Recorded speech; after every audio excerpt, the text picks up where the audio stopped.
Welcome back. देखिए हम लोग थ्योरी ऑफ इक्वेशन को आगे कंटिन्यू कर रहे हैं और आज हम लोग देखने वाले हैं ट्रांसफॉर्मेशन ऑफ इक्वेशन। तो काफ़ी इंपॉर्टेंट है एग्जाम पॉइंट ऑफ व्यू से, चूँकि इससे क्वेश्चंस एग्जाम में स्ट्रेट फॉरवर्ड आते हैं तो आप इसको आसानी से देखिए, काफ़ी ईजिली कर पाओगे, राइट। तो ट्रांसफॉर्मेशन ऑफ इक्वेशन में जैसे हम लोग को करना क्या है, जैसा इसका नाम है ना, ट्रांसफॉर्मेशन ऑफ इक्वेशन, यानी आपको कोई इक्वेशन दिया हुआ होगा। सपोज करो f(x = 0) आपको कोई इक्वेशन दिया है, ओके। और इसका रूट क्या है, इसका रूट है अल्फ़ा बीटा गामा। अब आपको बोलेगा कि आप नया इक्वेशन फाइंड कीजिए, फाइंड इक्वेशन, ठीक है, जिसका रूट क्या होगा, हुज रूट्स आर, सपोज करो उसका रूट क्या है, तो बोल देगा आपको कि के अल्फ़ा है, के बीटा है, के गामा है, राइट। तो इसको आप फाइंड कीजिए। तो ये कैसे करेंगे, ये आपको बोल देगा कि सारे में ही आप के से डिवाइड कर दो, तो ये जो नया रूट मिलता है इसका आप इक्वेशन निकालो। ये आपको बोल सकता है कि सब में कोई वैल्यू को ऐड कर दीजिए, तो अल्फ़ा +2 बीटा +2 गामा +2, तो जो इसका जो इक्वेशन आएगा, मतलब ये जिस इक्वेशन का रूट होगा उस इक्वेशन को निकालिए। तो नया नया इक्वेशन आप निकाल सकते हैं अगर आपको कोई गिवन इक्वेशन दिया हुआ है उसके रूट में अगर कोई कॉमन चेंज किया जाता है तो, ठीक है। तो ये ट्रांसफॉर्मेशन ऑफ इक्वेशन हम लोग देखेंगे और काफ़ी मज़ा आने वाला है, बहुत कुछ इसमें सीखने के लिए भी मिलेगा, राइट। तो अच्छे से इसको देखिए। तो यहाँ पे देखो स्टार्टिंग में वही बातें लिखी हुई हैं कि let f(x = 0) be a polynomial equation without explicitly knowing the roots of f(x = 0). We can often transform the given equation into another equation whose roots are related to the roots of first equation in some way. Now we discuss some of important such transformation, right। यहाँ पे जो मैंने बात बताई वही यहाँ पे लिखा हुआ है। तो वेरी फर्स्ट यहाँ पे देखो जो आ रहा है वो आ रहा है क्या, to form an equation whose roots are k times the roots of given equation, यानी ये वाला केस, ठीक है। अगर आपको मान लो कोई इक्वेशन दिया हुआ है और उसका रूट अल्फ़ा बीटा गामा है, तो आप नया इक्वेशन कैसे फाइंड करोगे जिसका रूट क्या होगा, के अल्फ़ा के बीटा के गामा होगा। देखो बहुत आसान है, यहाँ पे तो लिखा हुआ है, मैं आपको सिंपल बताता हूँ ना कि आपको क्या करना है। देखो इसमें इसका एक रूट तो x है, चूँकि x इसको सेटिस्फाई कर रहा है, ठीक है। तो इसका जो रूट है वो डेफिनेटली क्या है, आपका x है जो इसको सेटिस्फाई कर रहा है।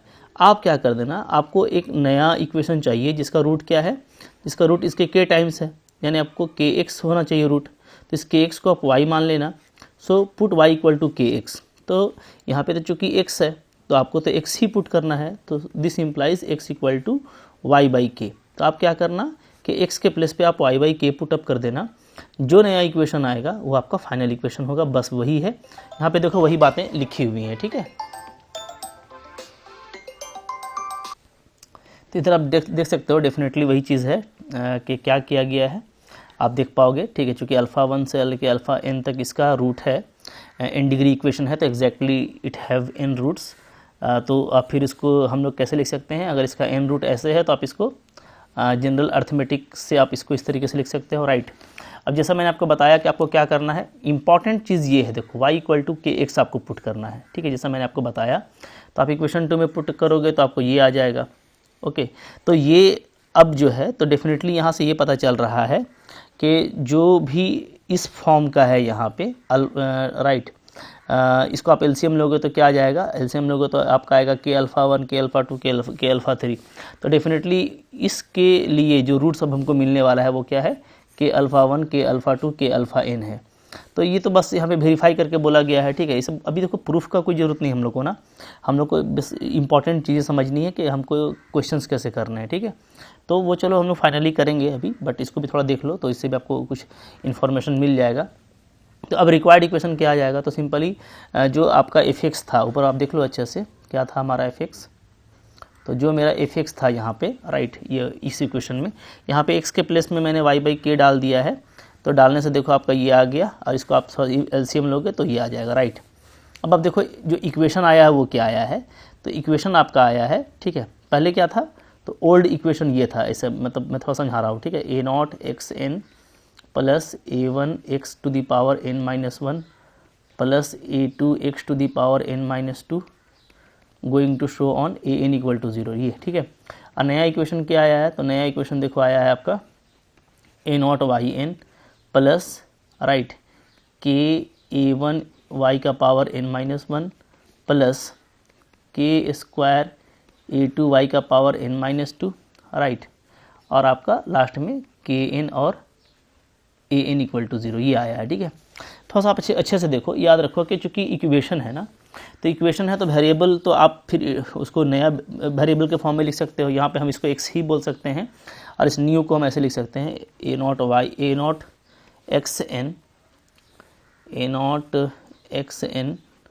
Plus a1 k x n minus one plus a2 k x n minus two, right, plus k n, यहाँ पे के स्क्वायर है ना, k square plus k n a n equal to 0। तो ये भी लिख सकते हो आप, ठीक है, चूँकि y के फॉर्म में हो, x के फॉर्म में है, वेरिएबल तो वेरिएबल होता है, तो हम इसको पूरा इस तरीके से भी लिख सकते हैं, राइट।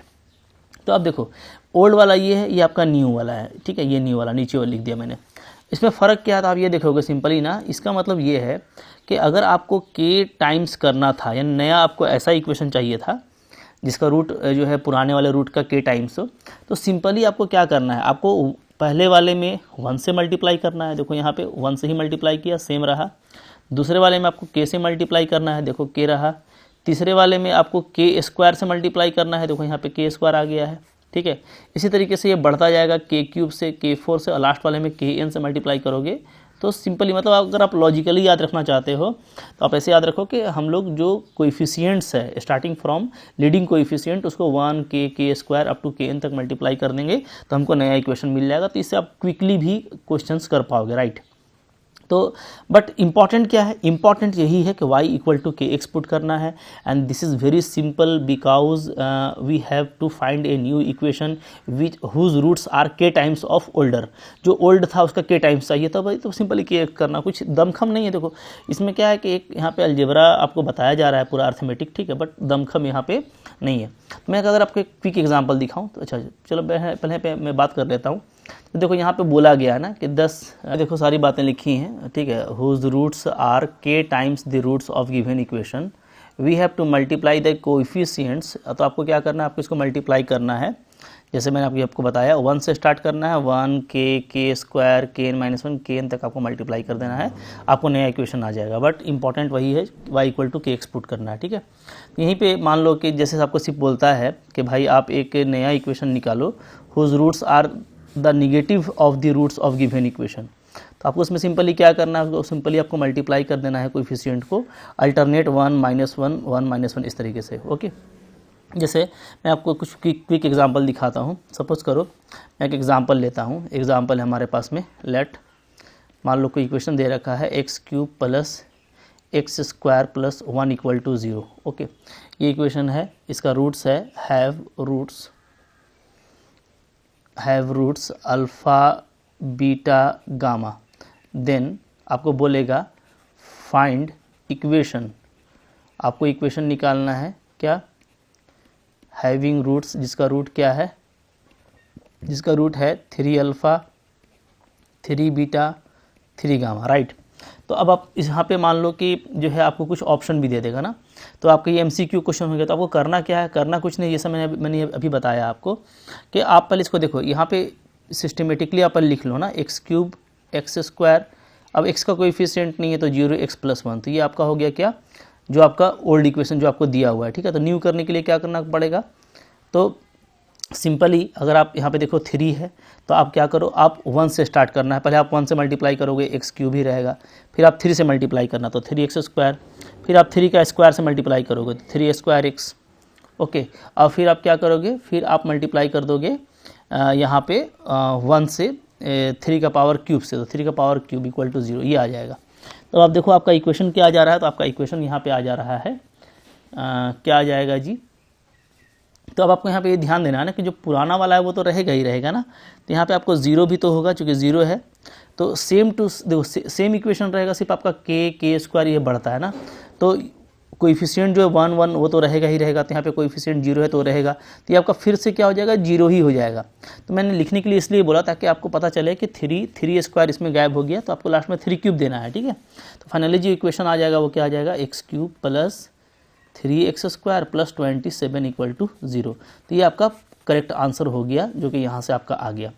अब मान लो इसी को आप बनाते हैं अनदर वे से, जैसे मान लो मैंने जो बताया कि आप सिंपली क्या करना कि आप सिंपली y को पुट कर देना क्या 3x, ओके। तो 3 यानी कि x आपको क्या पुट करना पड़ेगा, y/3, तो आप पुट कर दो तो क्या आ जाएगा, तो आपका आ जाएगा ये y cube by 27 plus y square by 9 plus 1 equal to 0। यहाँ पर मैंने पुटअप कर दिया।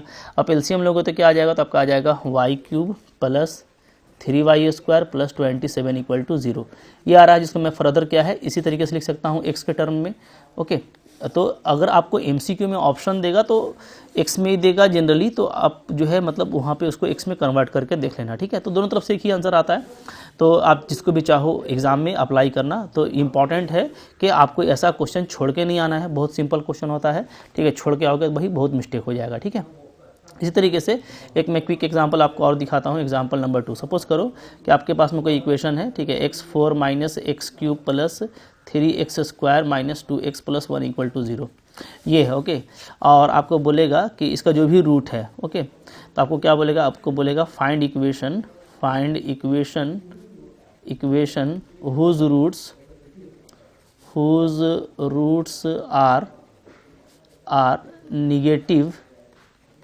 Are negatives of given equation, right? whose roots are negative of roots of given equation। आपको ऐसा बोल दिया ना, मान लो कि आपको एक जैसे ये इक्वेशन दिया हुआ है, अब आपको एक नया इक्वेशन निकालना है जिसका रूट क्या है, सिंपली निगेटिव है। निगेटिव का मतलब क्या है कि भाई अगर अल्फा बीटा गामा डेल्टा है तो minus alpha minus beta minus gamma minus delta. तो उसके लिए मैंने आपको बताया है कि अगर आप डायरेक्टली देख करके लिखोगे तो आपको कुछ नहीं करना है, क्या करना है, इन से मल्टीप्लाई कर देना है। तो अगर पहले वाले मल्टीप्लाई करेंगे 1 से तो ये सेम ही रहेगा, इसको -1 से करोगे तो प्लस एक्स क्यूब हो जाएगा। अब इसको आप फिर +1 से करोगे तो सेम रहेगा, राइट। यहाँ पे आप फिर से -1 से करोगे तो ये प्लस हो जाएगा, ओके। और यहाँ पे -1 के बाद फिर से +1 आएगा तो ये, तो आपको ये नया इक्वेशन आ गया। तो बिल्कुल देखते ही आप लिख सकते हो, ठीक है, कोई इशू नहीं है। तो काफ़ी अच्छे रिजल्ट्स हैं ये। और सिंपली अगर आप वो y के तरफ से बनाओगे सेकंड मेथड से, तो सेकंड मेथड में आप यहाँ पे क्या करना, आप जो है पुट कर देना y इक्वल टू -x। तो यहाँ पे आप x इक्वल टू -5 पुटअप करोगे तो देखना, तो x इक्वल टू -5 पुटअप करेंगे तो क्या आ जाएगा, y का पावर 4 आएगा, ये y क्यूब आ जाएगा, आपका ये 3y स्क्वायर आ जाएगा, राइट। ये आपका plus 2y plus 1 equal to 0 आएगा। इसको आप x में कन्वर्ट करोगे तो वही आ जाता है। तो काफ़ी अच्छे से इस तरह का क्वेश्चन बनेगा, आपको सिर्फ रिजल्ट याद रखना है और रिजल्ट्स भी देख लो कितने सिंपल हैं, ओके। चलिए नेक्स्ट जो है भाई ट्रांसफॉर्मेशन, उसको देखेंगे हम लोग। नेक्स्ट ट्रांसफॉर्मेशन आपका आ रहा है to form an equation whose roots are reciprocal of the roots of given equation. अब रेसिप्रोकल की बात आ रही है, तो रेसिप्रोकल में भैया कुछ नहीं करना, रेसिप्रोकल करना, मान लो कि आपको जैसे पहले जो रूट था वो अल्फ़ा बीटा गामा था, ठीक है, तब आपको ये ओल्ड रूट हो गए। आपको जो न्यू रूट्स चाहिए वो क्या चाहिए, वो चाहिए आपको 1/अल्फ़ा 1/बीटा 1/गामा। तो क्या करना है, आपको सिंपली पुट कर देना है y इक्वल टू 1/x, या आप कहो कि आपको x को क्या पुट करना है 1/y। यहाँ पे देखो, यहाँ पे एग्जैक्टली वही चीज़ें हैं, राइट। तो जैसे हम लोग देख रहे हैं कि अगर मान लो कि आपको ये f(x) दे रखा है, ठीक है, तो यहाँ पे वो बताया गया है कि अगर ये रूट है तो इसको हम लोग ऐसे लिख सकते हैं, तो पहले जानते हो। तो इंपॉर्टेंट ये है y equal to 1/x, that means x equal to 1/y रख दो। तो यहाँ पर रखोगे तो आपको ये आ जाएगा, एलसीएम लोगे तो ये कंफर्म करेगा कि 1/अल्फ़ा 1 1/अल्फ़ा 2 1/अल्फ़ा n क्या है, इसका रूट है। तो खैर ठीक है, ये कंफर्म हो ही जाएगा, ठीक है। यहाँ से भी आपको सिंपली ये लॉजिकली दिख रहा है। अब आप करो क्या, तो अब आप पुटअप कर दो x की जगह पे 1/y। तो इक्वेशन 2 में पुटअप कर दिया मैंने, तो फ्रॉम 1 इक्वेशन 1 में पुटअप कर दिया, तो ये आपका आ जाता है। इसको एलसीएम लोगो तो ये। तो आप यहाँ पे देखो, यहाँ पे क्या चीज़ है, यहाँ पे आप देखोगे सिंपली ना, तो है क्या चीज़ कि उल्टा हो गया है, ठीक है। मैं आपको दिखाता हूँ ओल्ड वाला क्या था।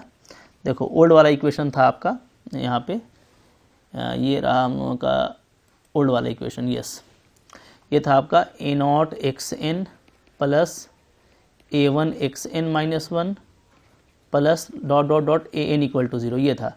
और जो न्यू इक्वेशन आया है उसको मैं x में ही लिखता हूँ ताकि ज़्यादा इजी लगे आपको समझने में। ये हो गया आपका an(yn) plus an-1 yn-1, right, से लेकर के a0। तो आप देखो उल्टा हो गया, मतलब जो x का पावर n था, अच्छा यहाँ पे x में ही लिखो, ज़्यादा मज़ा आएगा तब समझ में आएगा, ठीक है। x में ही कर देता हूँ मैं, जैसा मैंने बोला था xn-1। अब देखो तो क्या उल्टा आ गया, जो a0 से चल रहा था पावर, ठीक है, अब वो लास्ट वाले टर्म से चलना शुरू हो गया। तो उल्टा कर दोगे तो आपको सिंपली रेसिप्रोकल वाला काम हो जाएगा। जैसे आपको मैं क्विक एग्जांपल दिखाता हूँ। मान लो आपको दिया हुआ है, ठीक है, लेट या कोई इक्वेशन गिवन दे रखा है, ठीक है, आपको बोल देगा सिंपली ऐसे, find equation having roots reciprocal to roots of equation 4x cube minus 3x square plus 2x plus 1 equal to 0। मान लो हमको ये दिया हुआ है, ठीक है। तो ये इक्वेशन है। अब आपको क्या बोल रहा है, आपको बोलता है कि आप ऐसा इक्वेशन निकालो जिसका रूट क्या है, रेसिप्रोकल होगा इसका। ओके, तो आप पहले इसको सबसे पहले ना एग्जाम में अच्छा है ब्लंडर ना हो, आप पहले देख लेना कि सारे ही टर्म यहाँ पे अवेलेबल है, 3 भी है, 2 भी है, 1 भी है, कोई मिसिंग नहीं होना चाहिए, कोई मिसिंग नहीं है। तो अब आप यहाँ पे क्या करोगे, यहाँ पे आपको सिंपली उल्टा स्टार्ट कर देना है चलना, ठीक है। तो इक्वेशन तो रिजल्ट आंसर क्या आ जाएगा, तो आंसर इधर से लास्ट से आप शुरू करना, ठीक है। तो x का पावर 3 यहाँ लग जाएगा, फिर ये हो जाएगा आपका प्लस 2x स्क्वायर यहाँ पे आ जाएगा, फिर माइनस ये हो जाएगा आपका 3x और प्लस 4 इक्वल टू 0। तो कोएफिशिएंट सारे वही रहेंगे, लास्ट से स्टार्ट करके आप पावर को घटाते हुए आइएगा और कोएफिशिएंट आपका देखो वही रहेगा, है ना। जैसे पहले 1 लेना है, फिर 2 लेना है, फिर -3 लेना है, फिर आपको 4 लेना है। तो देखो 1 लिया है, ठीक है, फिर +2 लिया है, फिर -3 लिया है, फिर +4 लिया है। तो ये आपका क्विकली आंसर आ जाएगा, तो बहुत ही क्विक। तो यहाँ पे देखो इसी तरीके से आपको काम करना है। ओके, अब चलो देखते हैं थर्ड ट्रांसफॉर्मेशन यहाँ पे क्या है।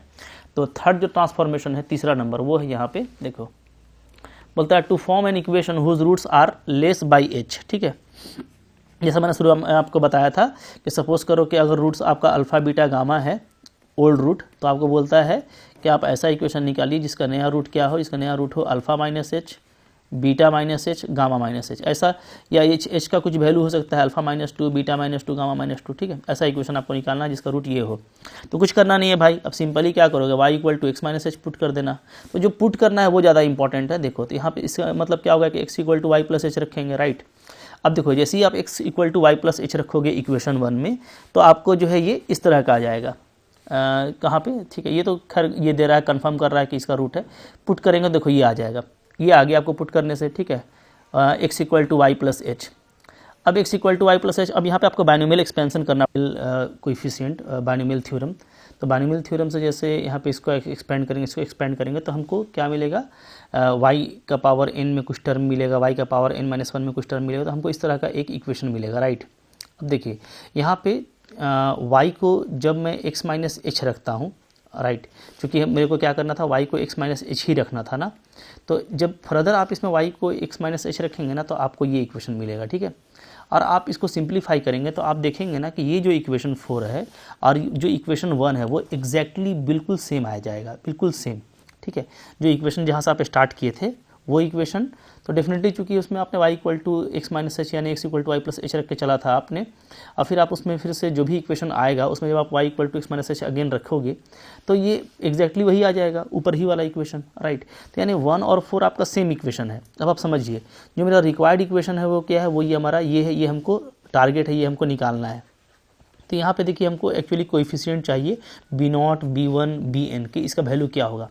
तो यहाँ पे चूँकि ये देखो पूरा सेम आ गया, तो इसका मतलब ये है कि अगर मैं इक्वेशन 4 को, ठीक है, डिवाइड करता जाऊँ कंटिन्यूसली, यहीं पे देखिए मेरा वो सिंथेटिक डिवीज़न का भी कॉन्सेप्ट आ जाता है, और मैं आपको अभी दिखाऊंगा बना करके। और कंटिन्यूसली x - h से जब हम लोग डिवाइड करेंगे इक्वेशन 4, कह सकते हैं इक्वेशन 1 को, चूँकि आपके पास में क्वेश्चन दिया हुआ रहेगा, तो आप क्वेश्चन को ही डायरेक्ट अगर इससे आप डिवाइड करोगे तो आपको क्या मिलता जाएगा, ये जो रिमाइंडर है b0, b1, bn, ये सब आपको मिलता जाएगा, ठीक है। ये जब मिल जाएगा तो इसको आप वापस इसमें पुटअप करोगे तो आपको जो रिक्वायर्ड इक्वेशन है वो आपका मिल जाता है, राइट। अभी मैं आपको ये एक जो है क्विक एग्जांपल से दिखाऊंगा। ऐसे भी हम लोग बहुत सारा एग्जांपल करेंगे, बट एक एग्जांपल आप यहाँ पे देखो, एक मैं एग्जांपल लेता हूँ। सपोज करो आपको इक्वेशन फाइंड करना है, find the equation whose roots are the roots of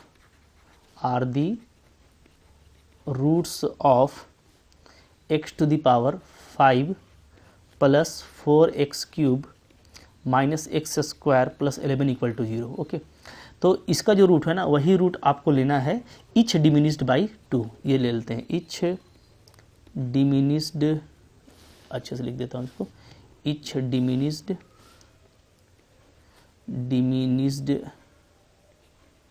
by 2, right.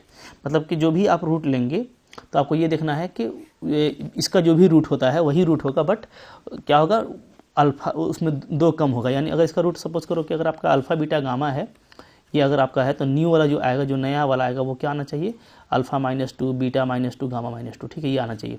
तो कैसे फाइंड आउट करेंगे, कुछ करना नहीं है, तो अब आपको 2 से डिमिनिश करना है, तो यही इंपॉर्टेंट है। आपका h क्या हो गया, 2 हो गया, ठीक है, और फैक्टर क्या बन गया, x -2। तो आप क्या करो ना, आप 2 से सिंथेटिक डिवीजन कर दो, ठीक है, चूँकि x -2 से डिवाइड करना है, इसका मतलब है कि आपको सिंथेटिक डिवीजन लेना है। तो यहाँ पे आप कोएफिशिएंट देख लो, कोएफिशिएंट क्या आ जाएगा यहाँ पे, इसको अगर अच्छे से लिखोगे तो आप देखोगे यहाँ पे है x⁴ है, फिर आपका x4 का टर्म नहीं है, x5 है, x4 का टर्म नहीं है, तो 0 कोएफिशिएंट हो जाएगा, प्लस 4x3, फिर आपका -x² प्लस 0x प्लस 11, ऐसे लिखा जाएगा ना। तब आपको सारा कोएफिशिएंट मिल जाएगा। क्या क्या मिलेगा, पहले 1 है, फिर 0, फिर 4, फिर -1, फिर 0, फिर 11। ओके, अब इसको आप यहाँ पे लिख दो, तरीका आपको पता है सिंथेटिक डिवीजन का, तो 1 0 4 -1 0 और 11, राइट। अब यहाँ से हम लोग स्टार्ट करेंगे, और देखो h क्या लेना है, मेरे को 2 लेना है। तरीका आपको पता है कैसे लिया जाता है, ये आप इस तरीके से लोगे, ठीक है, ये हो गया। चलो, तो 2 से स्टार्ट किया, तो सबसे पहले यहाँ पे हम लोग 0 लेते हैं, तो 1 0 1, फिर 2 1 जा 2, 0 2 2, 2 2 जा 4, 4 4 0, सॉरी 4 4 8 यहाँ पे ऐड होगा, 2 8 जा 16, इसको ऐड करेंगे तो 15, 15 2 जा 30, ऐड करेंगे 30, 32 जा 60, ये आपका आ गया 71। तो 71 ये जो आ गया आपका, एक आपको कह सकते हो कि कोएफिशिएंट मिल गया, लास्ट से मिलना शुरू होता है, तो ये आपको क्या मिल गया, ये आपको मिल गया A5, ऐसे कह दो, ठीक है। फिर अगेन कंटिन्यू करो इसको, फिर 2 से देखेंगे हम लोग, तो ये फिर 0 से होगा 1 0 1, 2 1 जा 2, 4, 2 4 जा 8, 16, 16 2 जा 32, सो इट इज़ 47, राइट, 47 2 जा 94, सो इट इज़ 1 2 4, 30, 1 2 4 आ गया, यानी आपको यहाँ पे मिल गया A4 मिल गया, ठीक है। अब देखिए बहुत जल्दी जल्दी आपका यहाँ पे काम हो जाएगा। फिर चलो, फिर 2 से स्टार्ट करो, सो यहाँ पे आपका क्या आ जाएगा, 0, अगेन 1, 2 1 जा 2 6, 2 6 जा 12, 28, 28 2 जा 56, सो यहाँ पे हम लोग का वैल्यू आ रहा है 103, इसको ऐड करने से तो ये आपको A3 मिल गया। फिर आगे बढ़ो, फिर यहाँ पे देखो 2 से 0 1 आएगा, 2 1 जा 2, 8 हो गया जोड़ने से, 8 2 जा 16, तो ये आपका आ जाता है 44, ये मेरे को मिल गया A2, राइट। और थोड़ा सा बचा हुआ है, फिर 2 से देंगे, यहाँ पे 0 होगा, 1 0 1, 2 1 जा 2, 8 2 आपका आ गया क्या 10, ओके। तो ये आपका मिल गया A1, और यहाँ पे अगेन आपका ये मिल गया A0। तो अब जो रिक्वायर्ड इक्वेशन है, रिक्वायर्ड इक्वेशन क्या होगा, तो रिक्वायर्ड इक्वेशन बहुत सिंपल है, आप लिख सकते हो, यहाँ से आप स्टार्ट करो, ठीक है। तो यहाँ से स्टार्ट करेंगे, A5 तक जाएगा, तो x5 हो गया पहला, चूँकि कोएफिशिएंट 1 है, फिर 10, तो आपका हो जाएगा 10 x4, फिर आपका है 44, तो आपका हो जाएगा 44 x3, फिर है आपका 103, तो 103 x², फिर है आपका 124, तो 124 x, और फिर लास्टली आपका 71, ये आपका आंसर हो गया। तो यही रिक्वायर्ड इक्वेशन है, ठीक है, जो कि जिसका रूट क्या है उसी का रूट होगा, बट उससे 2 कम होगा। तो सिंथेटिक डिवीजन का यूज़ करना है, इसीलिए ये पूरा कॉन्सेप्ट आपको बताया गया है। तो कॉन्सेप्ट ज़्यादा इंपॉर्टेंट तो आपके लिए नहीं है, आप ये याद रखो कि आपको सिंथेटिक डिवीजन का यूज़ करना है, जो भी आपको माइनस करना है रूट में, उसका आप पूरे इक्वेशन का कोएफिशिएंट आप ले लेना सिस्टमेटिक ऑर्डर में, और जितना भी आपको कम करना है आप उसका सिंथेटिक डिवीज़न ले लेना, तो आपका ये काम हो जाएगा। अब देखो, अगर मान लो कि आपको बढ़ाना है, तो आप क्या करोगे, तो अगर आपको बढ़ाना है ना, तो या मान लो आपको 2 बढ़ाना है, ठीक है, x+2 है, तो उस केस में आप क्या करोगे, आप -2 से सिंथेटिक डिवीज़न लोगे, ठीक है। तो ये हम लोग अगले लेक्चर में देखेंगे कि इसका यूज़ करके आप कैसे जो है फाइंड कर सकते हो, ठीक है। यहाँ पे देखो ये बात लिखा हुआ है कि increasing the roots of h is equivalent to decreasing the root by -h, यानी जो है इंक्रीज़ करने का केस वही होगा, अगर आप डिक्रीज़ में h ले रहे हो तो इंक्रीज़ में -h, ठीक है। तो यही हम लोग करेंगे, तो इसी तरीके से करना है। तो आई होप आपके लिए लेक्चर काफ़ी फ्रूटफुल था, काफ़ी कुछ आपने सीखा, अच्छा लगा लाइक कीजिएगा, चैनल पे नए हैं सब्सक्राइब कीजिए, अच्छे से पढ़ते रहो। और अगर आप पूरा कोर्स करना चाहते हो, लाइक कि झारखंड TGT का पूरा सिलेबस है, तो उसके लिए आप मेरा एप्लीकेशन डाउनलोड कर लो। एप्लीकेशन का लिंक आपको डिस्क्रिप्शन बॉक्स में मिल जाएगा, प्ले स्टोर से एप्लीकेशन लोड कर लोगे, वहाँ पे सिस्टमेटिक ऑर्डर में पूरा कोर्स लगा हुआ है, बहुत अच्छे से पढ़ पाओगे। PDF है, लॉट ऑफ MCQs हैं, मैं आपसे इंस्टेंट क्लैरिटी आपको देता हूँ, डाउट को हमेशा टच में रहता हूँ, काफ़ी मज़ा आएगा, ठीक है। Thank you very much.